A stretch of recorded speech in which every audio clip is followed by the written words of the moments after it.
Bom dia, mais uma manhã com Deus, priorizando a palavra de Deus. E nesta manhã do dia 1º de janeiro, nós vamos meditar de Gênesis, do capítulo 1 ao capítulo 2. E que a paz do Senhor encha o teu coração nesta manhã. Seja bem-vindo à leitura bíblica anual. Isso mesmo, todos os anos nós lemos a Bíblia em um ano. E todos os dias nós tiramos o tempinho, né? Um tempinho aí de 10, 20 minutos para a gente meditar nos capítulos do dia. Eu vou deixar aqui o linkzinho, se você quiser baixar aí o calendário da leitura bíblica para você acompanhando, para você ir fazendo o ticketzinho, né? E saber como está o progresso da sua leitura bíblica. Então, eu vou disponibilizar o calendário anual da leitura bíblica aqui do Priorizando a Palavra de Deus. E aí você pode compartilhar com seus amigos, com a sua família, né? Vamos chamar mais gente para iniciar essa jornada conosco. Então, todos os dias vai estar disponível aqui no canal do YouTube. Eu também coloco o link lá no meu Instagram. Você pode ir lá e me seguir no Instagram, Rubenita Leão. E nós vamos todos os dias nos enriquecendo, alimentando a nossa alma e o nosso espírito com a palavra que gera vida. E eu falei para algumas pessoas que nós tínhamos novidades neste ano, né? Vamos trazer coisas boas aqui para fazer com que a gente consiga fazer a nossa leitura um local, um momento enriquecedor. E aí eu quero mostrar para vocês os mapas mentais, que é do pessoal lá do Educação Cristã. É um trabalho extraordinário e vou também deixar o link aqui embaixo. Se você quiser adquirir esse material, é um material com um custo tão pequeno para um benefício tão grande.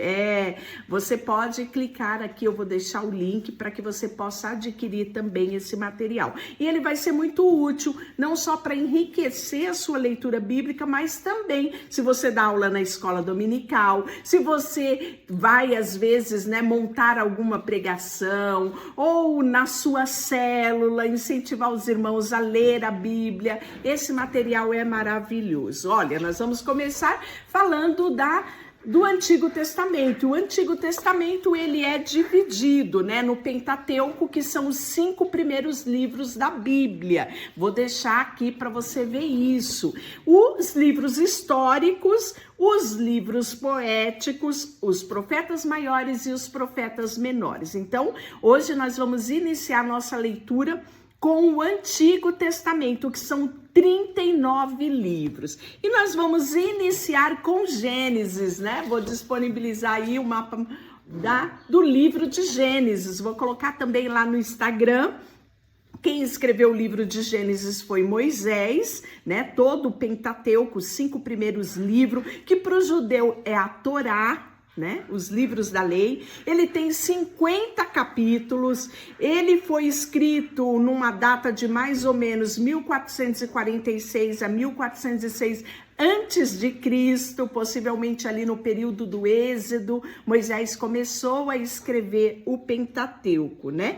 E o propósito desse livro era ensinar o povo de Israel qual era o propósito de Deus para eles como nação, né? E aí vai trazer também a história dos patriarcas, e nós vamos ver, né, personagens importantes desse livro, como Adão e Eva, o primeiro humano, né? Adão feito por Deus, Eva também. Nós vamos ver a história desses dois, que se transformou na história da primeira família aqui na Terra. Nós vamos ver a história de Abraão, de Sara, né, o nosso pai na fé, Abraão. Nós vamos ver a história de Jacó, de onde procedeu as 12 tribos de Israel. Nós vamos falar de Noé, da arca de Noé. Vamos falar de Isaac, de José. Então, o livro de Gênesis começa, né, com a história da criação e finaliza com a morte de José. Olha quantas coisas nós vamos ver nesse ano, né? Então, o resumo desse livro de Gênesis, né? As histórias, os capítulos, tá tudo lá no mapa, né? Do livro de Gênesis, que eu vou deixar aqui o link para vocês darem uma olhada. Então, vamos, né? Sem maiores delongas, né?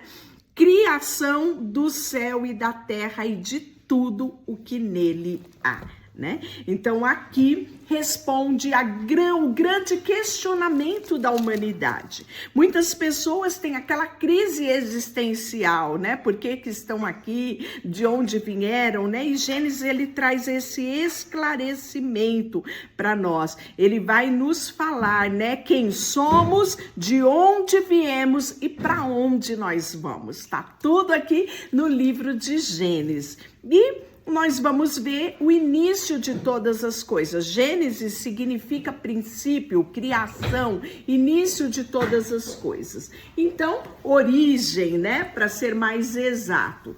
Então, no princípio, né? Criou Deus os céus e a terra. E a terra, porém, estava sem forma e vazia.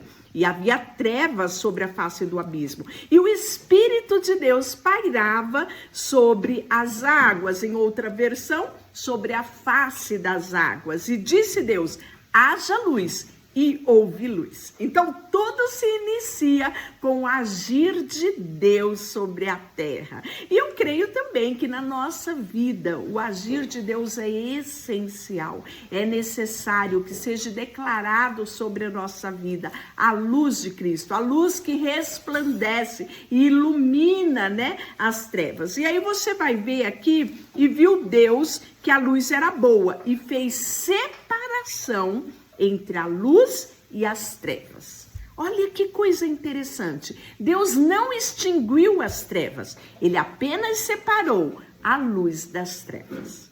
E a luz, ela teve esse papel essencial, né? E o poder manifesto, nós vamos ver aqui em Gênesis, o poder manifesto da palavra. E disse Deus, né? E nós vamos ver que aonde há o Espírito de Deus vai haver um momento, né? Vai haver ali um movimento de transformação. Foi isso que aconteceu no início de Gênesis. Olha só, capítulo 1 e capítulo 2, né? Nós podemos ver aqui que aquilo que era sem forma e vazia, né? Quando Deus entrou, quando o Espírito Santo de Deus, aqui eu já olho a manifestação, né? Quando Deus, o Espírito de Deus pairava sobre as águas e houve ali a transformação. Existe, claro, né, alguns comentários aí teológicos em relação ao primeiro capítulo e o segundo capítulo, né? Muitos alegam que no princípio criou Deus os céus e a terra, e Deus não criou nada bagunçado, né? Deus criou tudo perfeito, mas algumas teorias dizem que do capítulo 1 ao capítulo 2, né? Nesse intervalo do capítulo 1 ao capítulo 2 houve a queda de Satanás, e aí aqui na terra houve a bagunça geral, né? Mas vamos continuar aqui com a nossa leitura. E viu Deus que a luz era boa e fez separação entre a luz e as trevas. Chamou Deus a luz de dia e as trevas de noite. E houve tarde e manhã do primeiro dia. O interessante aqui que nós vemos a organização de Deus.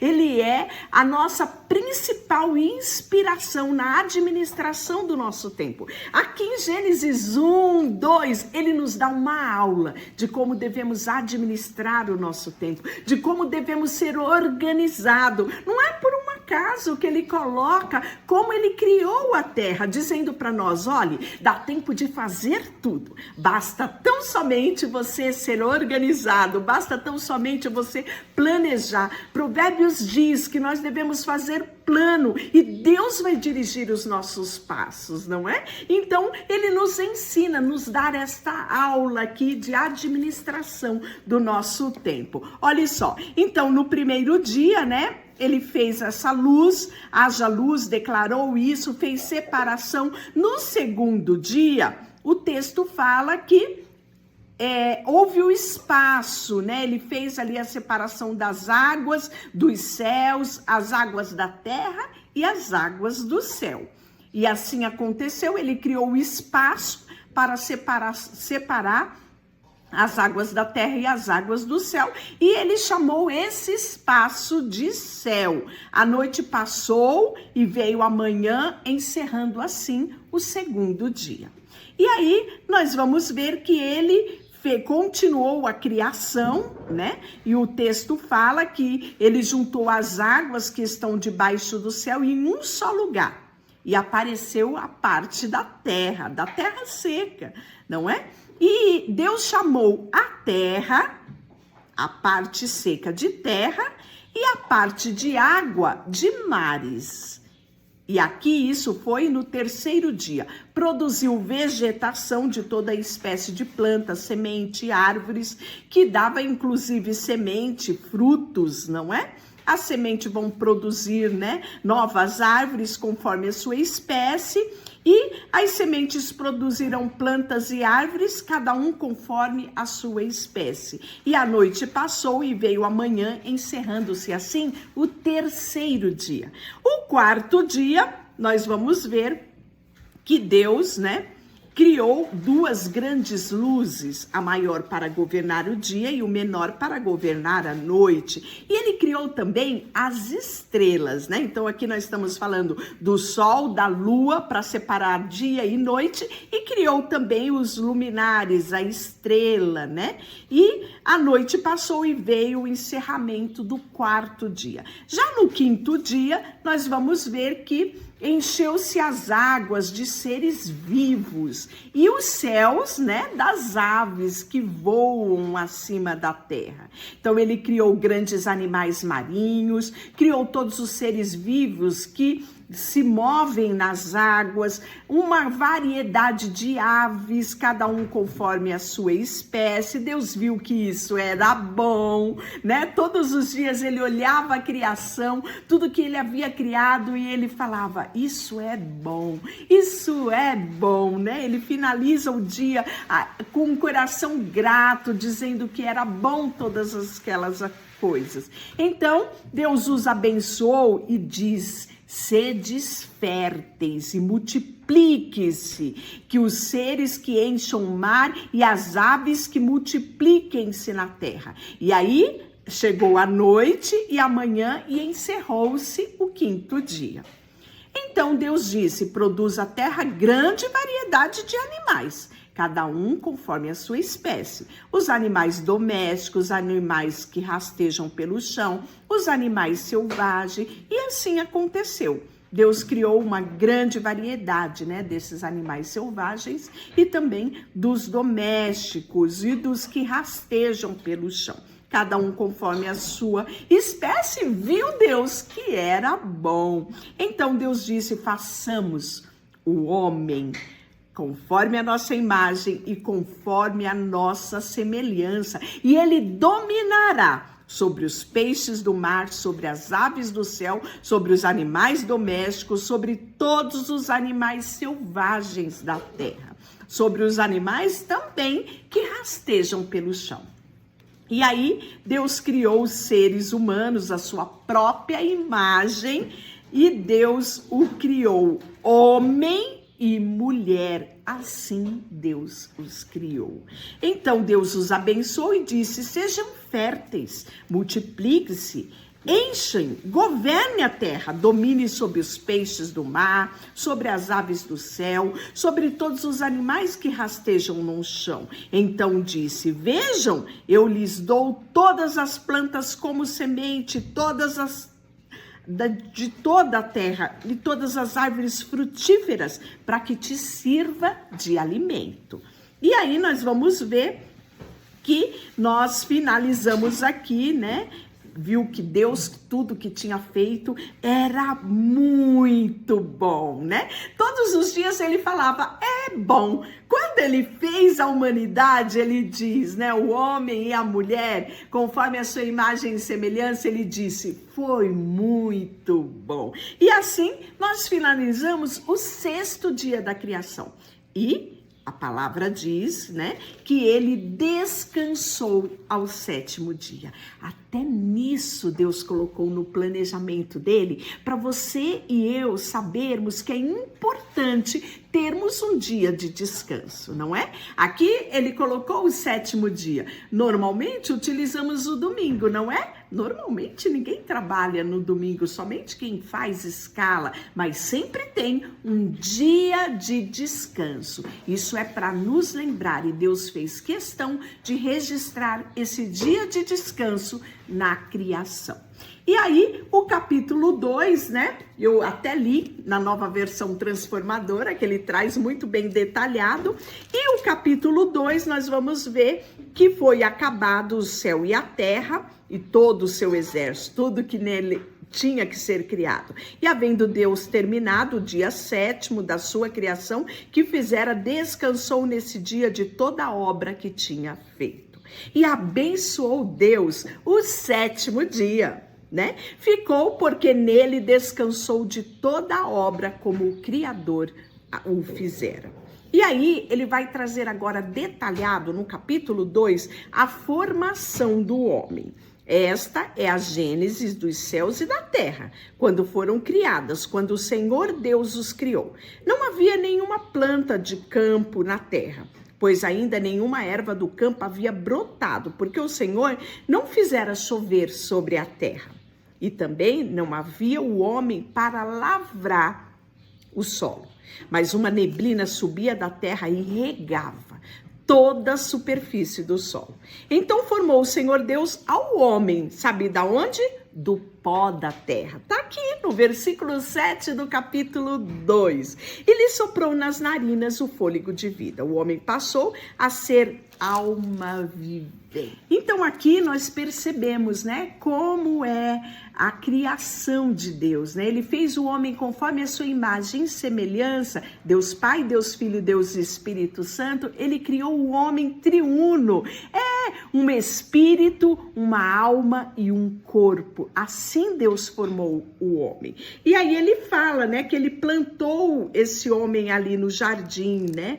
Ele vai falar também no capítulo 2 que saía um rio do Éden para regar o jardim, e ali ele se dividia, fazendo quatro braços. Olha só, chamava-se o primeiro de Pison, o que rodeia a terra de Ávila, onde há ouro.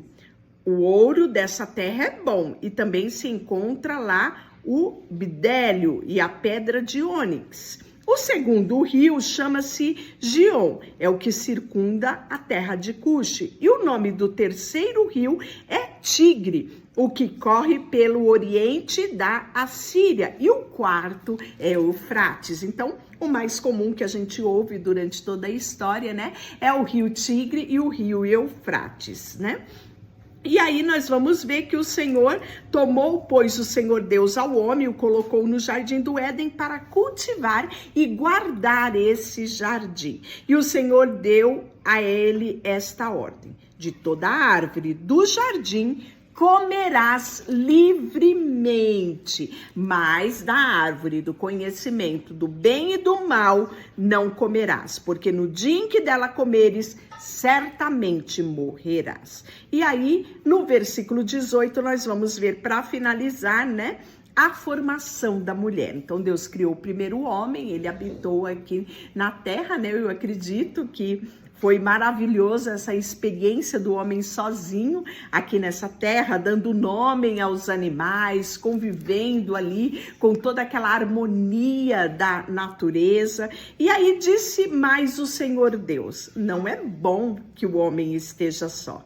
Far-lhe-ei uma auxiliadora que lhe seja idônea. Havendo, pois, o Senhor Deus formado da terra todos os animais do campo e todas as aves do céu, trouxe ao homem para ver como este lhe chamaria. E o nome que o homem desse a todos os seres viventes seria o nome deles. Deus deu um nome ao homem e a todos os animais domésticos, as aves do céu e todos os animais selváticos. Olha quanto trabalho Adão teve, não é? pois foi ele que deu nome a todos os animais. Então o Senhor fez cair um sono pesado sobre o homem. Por quê? No 20 diz, né?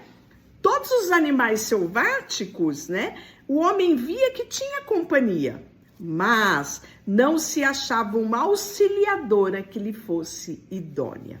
E aí Deus fez cair um sono pesado sobre este homem, ele adormeceu e ele tomou da costela e fechou o lugar com carne. E da costela que o Senhor Deus tomara do homem, ele transformou numa mulher e trouxe esta mulher ao homem. Como no homem despertou do seu sono profundo, sabe quem estava ali? A mulher. Então, ele deu essa declaração, a primeira declaração de amor que nós temos de um homem para com uma mulher. Olha só, esta afinal é osso dos meus ossos e carne da minha carne. Chamar-se-á varoa, porque do varão foi tomada. Por isso deixa o homem pai e mãe e se une à sua mulher, tornando-se os dois uma só carne. Aqui nós temos a celebração do primeiro casamento. Ora, um e outro, o homem e a sua mulher estavam nus e não se envergonhavam. Deixa eu orar por você, Senhor, nesta manhã. Colocamos diante de Ti o nosso coração, a nossa vida, tudo que temos e tudo que somos. Consagramos a Ti o ano de 2024 e pedimos a Tua bênção. Nos sustenta, Senhor, e nos direciona neste ano. Queremos neste ano priorizar a Tua palavra, a comunhão contigo, o relacionamento contigo. E já Te agradecemos por tudo que o Senhor fez em 2023 e por tudo que o Senhor há de fazer em 2024. Em nome de Jesus, amém. Deus te abençoe.